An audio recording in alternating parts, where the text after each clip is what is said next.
एउटै ठाउँमा लगातार 1 वर्ष काम गरेर पनि तपाईको तलब बढेको छैन। नेपालको कानुनले चाहिँ यसबारे के भन्छ त जानौँ।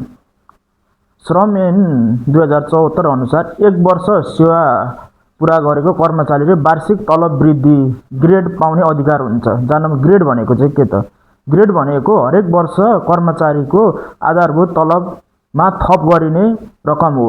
अर्थात् 1 वर्ष काम गरेपछि तपाईको तलब केही न केही बढ्छ। एउटा सजिलो उदाहरण, मासिक तपाईको तलब 30,000 रहेको छ।